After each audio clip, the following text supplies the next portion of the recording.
Hi, my name is Michael Caltimiano, and this is my husband Robert Davis, also known as Bobby. We are the owners of M&B Farms here in Franklin, West Virginia. Unfortunately, I'm a little under the weather, so I'm going to let Bobby take it away. He's our spokesperson, so I hope you enjoy the video.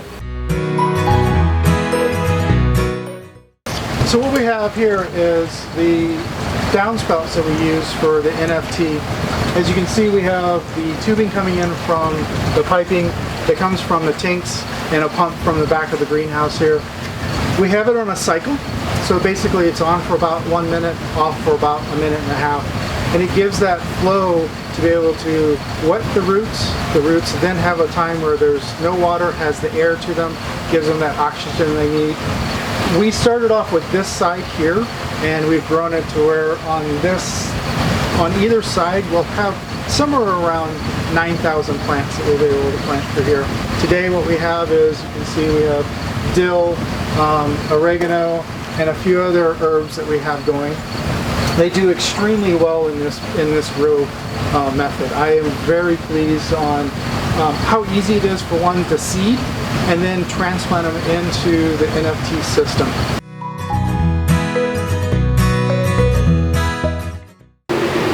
You can see the difference here. I have the downspouts for here, and then we move to the PVC over here. What we have found is that I have a better capture of my water. Over here, we're probably in the 60% capturing the water back, because it's more of an open system. When the water flows to the other side of the trough, it goes into a open system back to our reservoir, back into the tank, back up into the returns up here. This system here is a closed system for the most part, except for being open for the plants themselves. We have closed the whole entire system all the way back to using the PVC, and then everything is sealed together. We're having about a 90% to 95% capture of the water. That really saves for us expense, but also it allows us to really control, again, going back to the nutrients for the plants. We're able to control that pH, we're able to control that EC very tightly, and again, by doing that, controlling those nutrients and controlling that pH gives us these very, very healthy plants.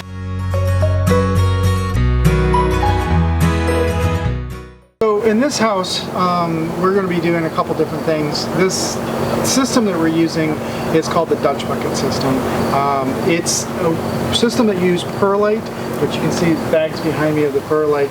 Perlite is a volcanic rock. It's a layer around the whole entire earth that can be mined. And it is inert. It doesn't have any toxicity to the plants nor to humans. So the water comes up through this pipe here from in the back through the tubing. The tubing then brings the water into the bucket itself. The perlite then absorbs the water, and the water goes to the bottom of the bucket. It only comes up to about right here, and then the water will come down and go into the return pipe. The return pipe then takes it back down to our reservoir. The reservoir pumps it back into the tank then brings it back up to us. The fluid to go in, it keeps the perlite wet. It doesn't overflow the bucket. The bucket's able to drain. Plants' roots, which I have learned through this process because I'm so used to growing in dirt, but plants' roots truly love to have the oxygen. It likes to have that free moment of not having water in it in a hydroponic system. So this allows that to have that time where the water drains out.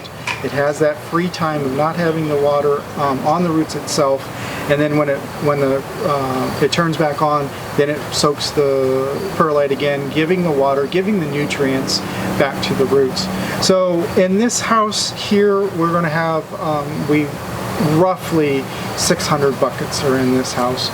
When we move over to the peppers, I think we put too many plants in one bucket. We have basically 2 to 3 per bucket. It's a little too dense right now, but the growth is wonderful. I'm extremely happy with what we've seen. Again, I'm going to reiterate, we go back to our pH and our EC. doing those nutrients right is how you keep your plants healthy in the hydroponic system.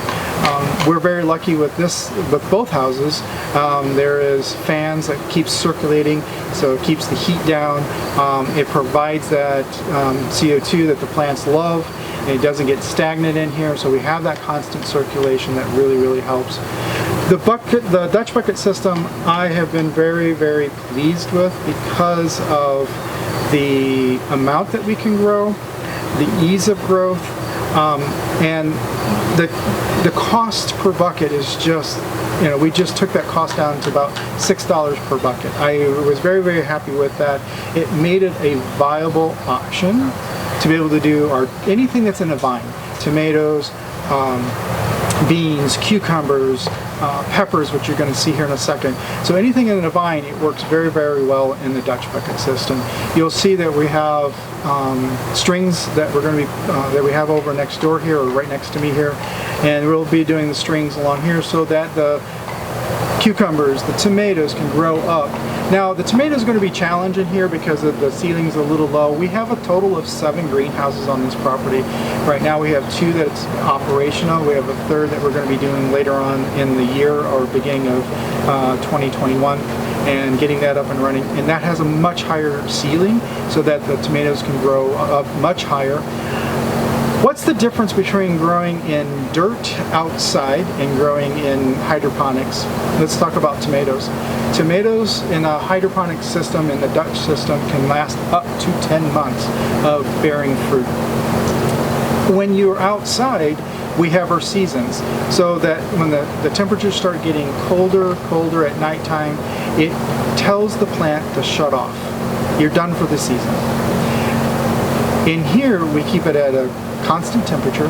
We pick the fruit at the proper time, because the fruit can tell also the plant, shut off from growing, you don't need to do it anymore. So we make sure we pick that fruit for specifically the tomatoes, and it will continue producing for up to 10 months. There will be at a time that we will have to tear everything out of here, clean everything up, and then replant everything. So you'll have that couple months where you're just resetting yourself so that you can continue growing. But it allows that long-term growth, which gives you tons and tons of vegetables and fruits that you can continue to sell. It works really well.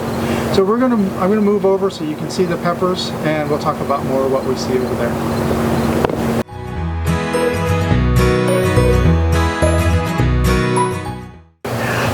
On this side is where we have the peppers. This was the easiest side to get running. It's a one system. So in this house here, I have 2 different 300-gallon tanks. Peppers like a much richer nutrient versus what's going to happen with our cucumbers or tomatoes. They have a much different EC and pH that they like, or the richness of the water. But these guys, they just really love having that extra oomph when it comes to the nutrients. As you can see, we are doing pretty good with growing our peppers. I'm absolutely amazed on how easy this was to plant these and have them grow.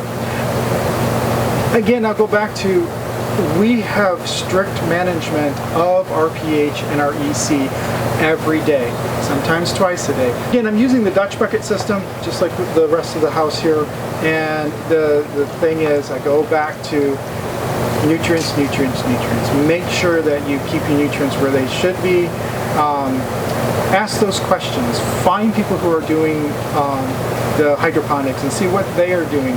I still reach out to people and it's like, okay, this is what's going on for us. Do you have any suggestions for me? A lot of the times I'm already there. I just didn't know I was heading in the right direction. And sometimes they give me this aha moment. Reach out to your people that are around you. They're great resources. Later on, if you guys want to reach out to me, I'll make sure that they let you know who I am, where you can reach me at, and we can talk about the science, about the physical portion of growing. Why did I decide to go one way or the other? What you see behind me right now is the vision I had in my head for this particular house, and also when we were over in the lettuce house. That was my vision. That was in my head after watching all the YouTubes I could ever do, taking the small class that I took, watching how he built out things, this was my dream. And thanks to Michael and Ruby and Sean, they've helped me have this dream.